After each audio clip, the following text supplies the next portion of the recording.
Hi, this is Andre. I'm treating this video as a public beta of a new technique that I stumbled on very recently.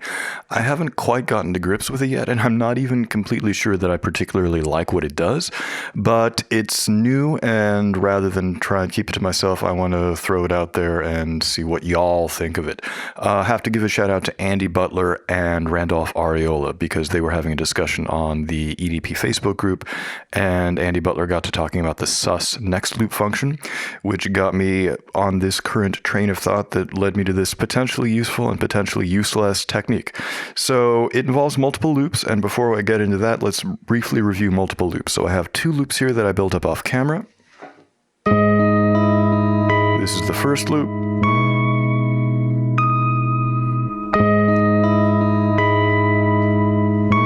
And here comes the second loop.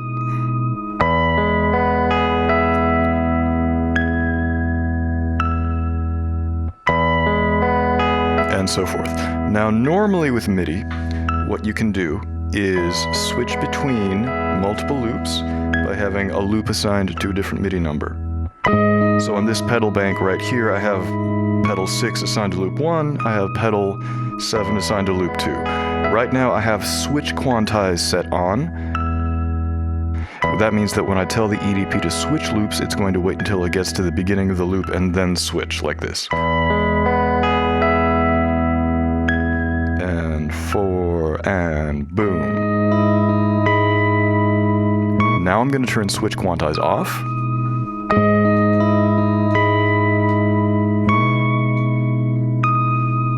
Which means that we will immediately switch to the next loop whenever I press the button.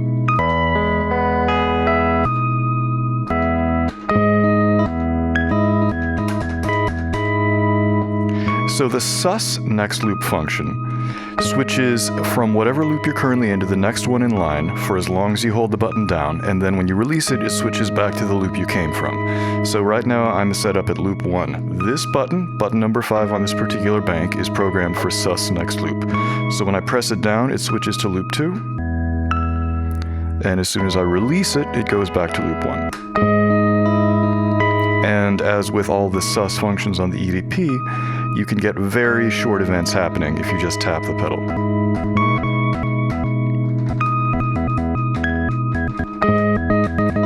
That kind of idea. So this was my thought. If you use sus next loop, you can jump into the next loop in line. So if we were at loop 1, which we are, and we hit sus next loop, we jump into loop 2. As soon as we release the pedal, we jump back to loop 1. You can also have overdub open on one loop, but not on another one. So right now I'm on loop 1, overdub is closed. I'm going to jump to loop 2 and hold it, and press the front panel overdub. So now you can see loop 1 has overdub closed, loop 2 has overdub open. The third part of the puzzle for me is if sampler style is set to run, then when you jump back to a loop, you don't restart the loop from the beginning. You pick up from wherever you left off when you last left that loop. So if you noticed in the previous example, whenever I was switching back and forth between loops, we were not restarting the loop from the beginning each time we jumped back. We were picking up wherever we left off. So my thought was, if you can do that, if you can pick up wherever you last left off, if you can leave overdub open just on one loop and closed on another, and if you use sus next loop, what happens if you combine all three of those techniques? And this is kind of what I've come up with so far.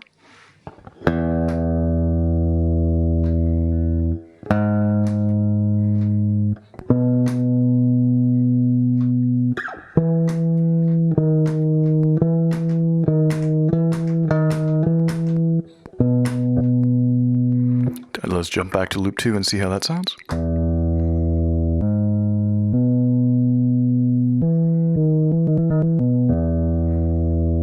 I'm going to do a little bit more of that stuff. I'm going to add some more overdubs.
So what's happening is you're getting the middle of the note. You're not hearing the attack and you're not hearing the decay because I'm using sus next loop while the notes are being held. And because we're jumping back to the loop right from where we left off, that means that each overdub begins exactly at the end of where the previous overdub was.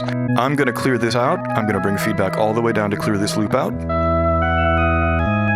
Because once you build up some layers, it can be a little harder to hear that effect. So feedback is all the way down. Now we've cleared it out.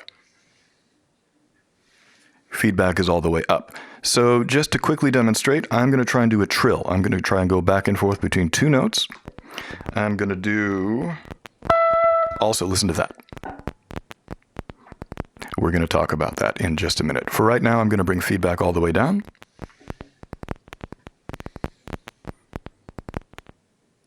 Okay, feedback up. Let's redo this whole thing from scratch. I'm going to trill between two notes.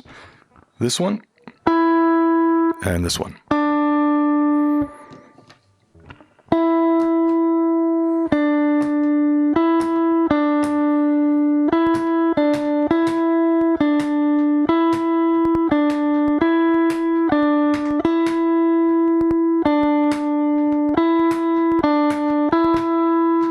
Let's stay in loop 2 and hear how that sounds.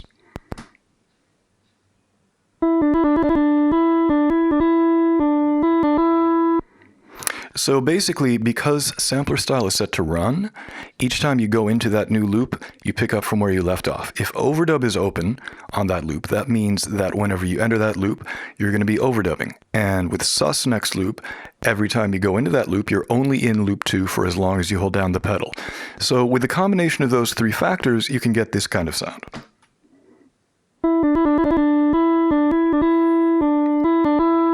Where the notes are stitched together like that. Now this is similar in some ways to the sus insert function. There is at least one or two really substantial differences. So I'm going to switch to sus insert. Okay, I'm just going to play one note.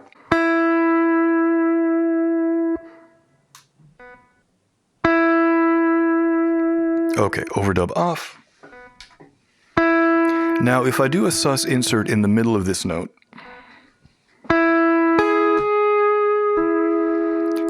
then you can hear that it cuts off the previous note with the insert. But as soon as I release it, it goes back to the note that was inserted. That's because sus insert is basically taking the loop and extending the length for however long I'm holding down the pedal for. So you can get the cutoff sound, but it's also going to go back to whatever the previous sound was. On the other hand, if you do the sus next loop overdub thing, I'm going to bring feedback down again just so we can get rid of this. Gonna open overdub. Go back to loop 1. All right, we are in loop 1. There is our freshly erased loop 2. I'm gonna do the same kind of thing, but just using the sus next loop overdub thing.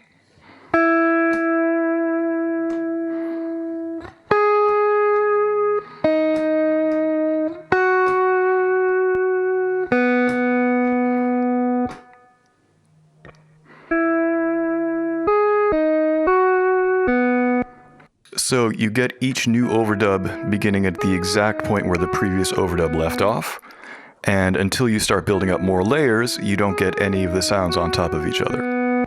Let me do a little more of that.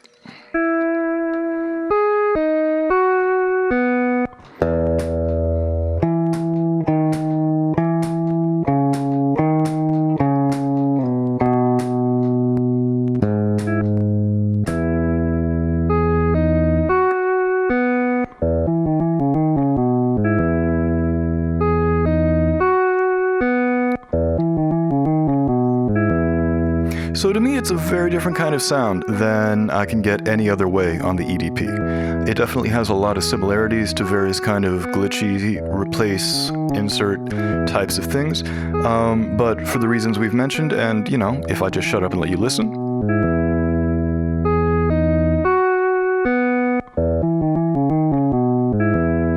There are some characteristics to that kind of sound that I haven't heard in any other way on the EDP. I'm not claiming I invented this technique. I just stumbled onto it myself because of Andy Butler and Randolf Arriola discussing on the EDP Facebook group the other day. So maybe I'm the last person on the block to know about this stuff. But it's new to me. Here is a caveat. Let's jump back to loop 1. Let's have a close listen. Hear that popping sound? Kind of like vinyl noise? For some reason, even though overdub is off on loop 1, when you do this kind of thing, then you get those kinds of artifacts. They're also on loop 2, I believe, I think. Let's go back and see.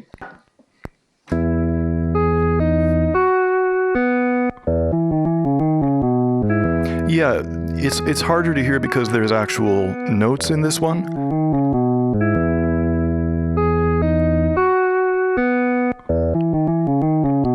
But there is a bit of popping. And then if we jump back to loop 1,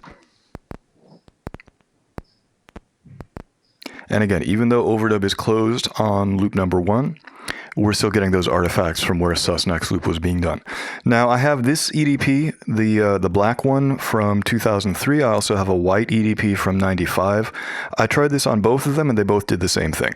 So I don't think this is a case of older or newer units are going to have different functionality. How big of a deal those artifacts are is up to you. I mean, on the one hand, if you want a totally pristine, clean sound, it could definitely be a drag. On the other hand, you know, for many years now, we have lived in an era where you can deliberately add fake vinyl noise and fake tape hiss and fake wow and flutter and all that kind of stuff to a clean recording. So your mileage may vary. The good news is that that kind of thing, that kind of like poppy, crackly sound, is pretty easy to get rid of using a program like Isotope RX. I've been able to salvage some older recordings that had that kind of thing.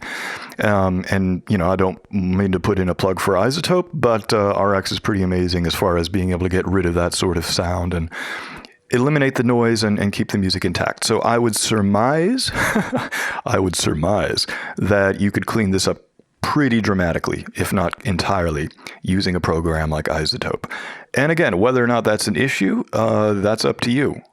So again, I call this a public beta because I just kind of stumbled onto this very recently. I am still like literally learning how to crawl with this stuff. I don't know if I'm going to try and develop it or if it's an idea that I'll just decide is kind of cool, but not really for me. But I wanted to throw it out there, and I wanted to see what all y'all thought of it. So please feel free to critique. I've turned into that guy who says, please leave your comments in the space below and tell me what you think. Like, share, subscribe. And in the meantime, this has been a public beta of sus next loop overdub stitching. Thank you so much for tuning in. See you later.